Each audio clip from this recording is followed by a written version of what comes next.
It's Johnny Two-Face here, back with another reaction video. This time I'm reacting to The Fall of Alexandria 641 Early Muslim Expansion documentary by Kings and Generals. Now, if you haven't seen my reactions to the other episodes in this series, I suggest you check them out before checking this one out. And also, I am reacting to these in order on the order of the playlist I got here, and the usual disclaimer when I react to anything historical: if I don't show so much what is considered a proper reaction, it is probably obvious I don't know much about the subject at hand, and if I do know anything, I'll most likely pause the video to give my input or ask any curious questions, which hopefully will be answered in the comments below. With that being said, the link to the original video in the description down below. Please go and subscribe to Kings and Generals, another great history channel here on YouTube.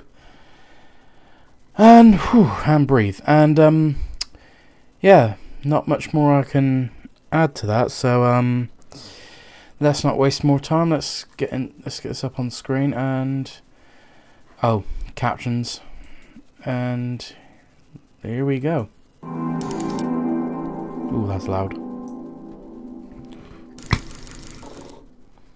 Even before recorded history began in the region, Egypt had a close relationship with its sub-Saharan neighbor to the south, Nubia. Yeah. And they were about to be the next targets of the Caliphate's ambitions. When the Muslims finally managed to crack the Roman Babylon fortress, it unlocked the gate to the remainder of Egypt, so Emperor Heraclius prepared to continue his desperate defense of Egypt at the second city of his empire, Alexandria. Welcome to our video continuing the Islamic invasions of the 7th century, the Siege of Alexandria, and the campaign against Nubia. 2021 is just starting, and we've decided to spend more time this year on self-development. If you want to join us and work towards success for 1 week, feel free to check them out if you're interested. You'll also get 25% off if you want the full membership. After the fall of Babylon to Rashidun forces in December 640, Amr ibn Alas kept his army stationed in the area for a while, dispatching word to Caliph Umar of his triumph and requesting permission to continue the conquest towards Alexandria. This pause also gave his army a much-needed rest. In Constantinople, the elderly and sickly Emperor Heraclius reacted to the latest Muslim victory by ferrying several thousand more imperial reinforcements to Egypt over the Mediterranean. They had clear orders: protect Alexandria at all costs. Upon making landfall at the provincial capital, these reinforcements and the existing Alexandrian garrison, possibly under Theodorus's command, began working to strengthen the city fortifications and fanning out to defensible positions en route to the city. Reports of these preparations made it south to Amr. At about the same time, a messenger arrived from Arabia with the Caliph's order to advance and seize Alexandria. So, leaving a small garrison to hold down Babylon and keep the Memphis region in check, Amr gave orders for his men to break camp. The 12,000-strong Muslim army headed northwards in February 641. Marching along the Nile Delta's western fringe, immediately adjacent to a familiar desert climate, the Muslims overcame light Roman resistance at Tanut and Qawm Sharik before turning northwest away from the river. After subsequently capturing Sultaeus, Amr then won a bloody victory at Kiyon, just 12 miles away from Alexandria, and changed the Sorry, every now and again I'm just checking my OBS. Make sure it's still working right, and that's defeated Roman forces to the city's eastern approach. The march to the sea had taken just 22 days. Alexandria had been built by Alexander the Great and his Ptolemaic successors on a relatively narrow strip of land, bounded to the north by the Mediterranean Sea and in the south by Lake Mayotte. Since the main transportation routes ended east of the city, the only truly vulnerable approach was the northeastern one. The Muslims made camp outside weapon range and then deployed for battle, slowly advancing towards the recently reinforced Alexandrian walls. Unfortunately for Amma, such a careless preliminary move allowed the expert Roman artillerists to disrupt and scatter his units with volley after volley of massive catapult stones. This bombardment sent Amma and his warriors back to camp, dodging missiles all the way. Such attacks continued with intermissions, and in these intermissions, the Roman defenders would instead launch sorties out of the city and attack the Muslim army, aiming to throw it back and end the siege. I'm not an expert, but I still believe these Romans might have had a better chance if they stayed behind the walls. Because I think they just really made themselves weak by sallying out. But feel free to correct me if I'm wrong about this, but it just seems a bit redundant, them launching a sortie when surrounded from east, south and west, they can still be supplied from the sea, since they had superiority in the Mediterranean. And also a possible escape route if they somehow broke through the walls. But despite the ferocity and competence of the men carrying them out, these attempts failed consistently and ended up being pushed back into the city. At some point during the first months of indecisive action, the defenders sortied out against a section of the front stayed behind the manned by walls. the Arabian Mara tribe, and a fierce clash began. It seems to have concluded as an indecisive draw, but the Mara lost a man whose head was subsequently cut off and taken away by the Romans, much to the Arabs' fury. The next morning, the same thing happened. A Roman officer, probably made confident by the previous day's action, launched an attack on the Mara, but this time the outcome was very different. After being killed in the fighting, his head was taken by the Arab warriors and used as a bargaining chip to get their comrade's head back. After a brief negotiation, both sides made an exchange and buried their kinsman with honours. At the height of summer, around 2 months after Amma initially constructed his camp, the Sami tribal commander decided to shift it forwards for reasons which we are not aware of. However, as his forces were moving, the Roman defenders sensed an opportunity and mounted a daring cavalry attack, which nevertheless was easily repulsed. A reckless Muslim cavalry detachment set out in hot pursuit of the fleeing Romans, and actually got inside the city just before the defenders could close the gates behind them. Heavily outnumbered, they fought a fierce skirmish at the so-called Church of Gold, in which some of them were killed and the rest were pushed out of Alexandria.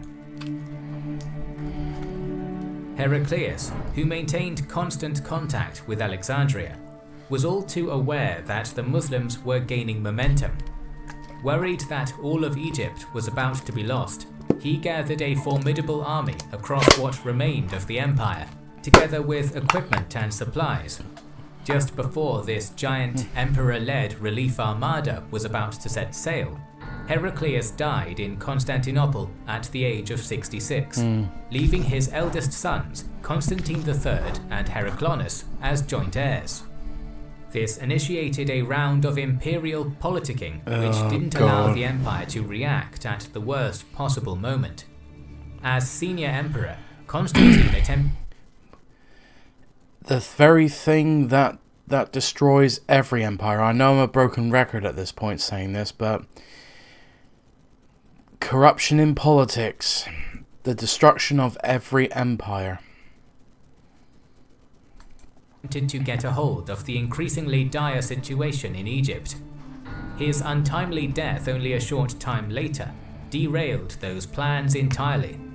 If that wasn't bad enough, some Byzantine generals, including one Valentinus, took up arms in support of Constantine's son, Constans II, believing that Heraclonus' mother, Martina, had poisoned Constantine. Wow. This dynastic struggle would not conclude until late 641, ensuring that no reinforcements would be sent to Alexandria. Politicking also infected the soldiers defending the Egyptian capital. causing infighting and massive morale loss. When the siege had dragged into its 6th month with no sign of ending, Amma received a letter from the Caliph chastising him for taking so long. So, after conferring with his generals, Amma selected the experienced Ubadah bin as-Samit to lead an assault. In late October 641, the entire Muslim army assembled for midday prayer and then deployed for battle. Then, led by Ubadah, Amma's forces finally captured Alexandria by storming a gate near the Church of Gold. Of Muslim achievements to this point, 20 years since Hijrah, the seizure of Alexandria ranked alongside events such as Yarmouk and Al-Qadisiyah in its importance. Wow. The Caliphate acquired an invaluable naval base while diminishing Roman sea power, and conquered a land of immense riches and culture. Perhaps most importantly for the future, possession of Egypt allowed the Islamic armies to penetrate even further south and west into Africa. The wealth, beauty and luxury of Alexandria ensnared the Arabs and their general in equal measure. But Amma could not make his headquarters there without the Caliph's permission. So he sent an emissary back to Medina asking Umar whether or not he could stay in the metropolis. Unfortunately for the conqueror of Egypt, one of the Rashidun ruler's many quirks was the absolute contempt and distrust in which he held large expanses of water, such as the Nile. The single occasion on which Umar allowed one of his commanders, a governor of Damascus known as Muawiyah, to embark on a naval operation, the entire force had been destroyed. So Umar refused Amma's request, explaining, "I do not wish the Muslims to take up their abode where water intervenes between them and me in winter or summer." Okay. Disappointed, Amma moved south and laid the foundations for his new city, the first capital of Islamic Egypt, Misr al-Fustat, the city of the tents, or Fustat for short. The country's new governor was occupied for the next few months attending to the administration of the Caliphate's newest territory. As 641 gave way to 642, Amma settled grievances among his warriors and the locals, revitalized previously abandoned pieces of infrastructure, including canals, and even dispatched food aid to famine-ridden Medina at Umar's request. To extinguish any remaining embers of resistance against Muslim rule, Amma sent out 3 columns to the areas around Damietta, Heliopolis, and Fayum, while a 4th ensured that the remainder of Lower Egypt was obedient. All of them had an easy time, accomplishing their task without bloodshed by mid-642. With Egypt firmly in his grip, the adventurous Amma ibn Alas turned his focus towards a Christianized Nubian kingdom called Mercuria to the south. Mercuria, ruled by a king called Kalidurit from his great citadel at Dongola, was a rising and expansionist power in sub-Saharan Africa. In fact, its monarch had only recently annexed a former regional rival, Nobatia. A literate society with a vibrant culture of their own, the Nubians were renowned as hardy, ferocious warriors. In particular, their formidable reputation for horsemanship and archery was known around the Mediterranean world. At some point during the scorching African summer of 642, Amma sent his cousin Uqba bin Nafa and 20,000 horsemen into Nubia, where they quickly began suffering at the hands of the local inhabitants. Unable to resist the Muslims in a pitched battle, lethal but unarmored Mercurian archers, mounted and on foot, launched constant hit-and-run attacks which gradually sapped Uqba's strength before darting back unharmed into the wilderness. Wow. As the Islamic army pushed deeper into Nubia and encountered guerrilla-style attacks in increasing numbers and ferocity, the hawk-eyed Mercurian archers would frequently call out to the Arab invaders, "Where would you like me to put an arrow in you?" When one of the Muslim warriors skeptically pointed at an area of their body, our sources state that an arrow would indeed strike there, injuring or killing the man in question. When Uqba and his diminished forces finally neared the Mercurian capital at Dongola, they found a smaller enemy army of around 10,000 waiting for them, forced into defending their central city by Uqba's movements. Eager to destroy the Nubians' fighting potential now that he had them all in one place, Amr's cousin began arraying his troops for battle. As the Muslim advance towards Khalidurut's line began, it was almost instantaneously hit by an utterly merciless barrage of Makurian arrows that struck the attacking army with pinpoint accuracy. Uqba's assault was stalled in its tracks by the hail of missiles just as soon as it began, and his soldiers, 250 of whom had lost at least one eye in the battle, suffered terribly. Unable to close with the Nubian archers and swiftly losing men to grievous injury, Uqba withdrew his warriors from the field. Wow. Forever after, Muslims would call the Nubians the Archers of the Eye because of their penchant for loosing arrows with deadly accuracy into the eyes of their enemies. Unwilling to continue such a difficult campaign in a land which promised them little gain from plunder or future land, the Muslims continued retreating all the way back to Fustat. Although not exactly a decisive defeat, an army of the Caliphate had been defeated for one of the first times in history. After a month or two of recuperation, Amr assembled his armies from their bivouacs and personally led them west into the desert during September of 642. After a month of hard marching, the Muslims eventually arrived at a still Roman city known as Barca, which, having no arrangements for defense, quickly surrendered. This was the first act of the decades-long Islamic conquest of a region which is now called the Maghreb. Wow. Amr had Uqba ride inland from the coast, where he successfully pacified the area of arid desert between Barca and Sawila without violence. The poor population quickly proved law-abiding and reliable in their payment of taxes, so Amr decreed that part of the revenues coming in from the entire Fezzan region would be spent to alleviate poverty there. Then in spring 643, the Muslim army advanced on and blockaded the Roman garrisoned city of Tripoli. Amr set up his camp on an elevated section of terrain east of the city and waited, realizing that such a coastal settlement could be navally resupplied for an extended period of time. Lacking siege weapons, he also lacked the ability to reduce fortification. 8 of Amr's warriors galloped off west of the city for a hunting trip. When these hunters began making their way back around noon, the sheer heat of the day led them to ride back along the coast.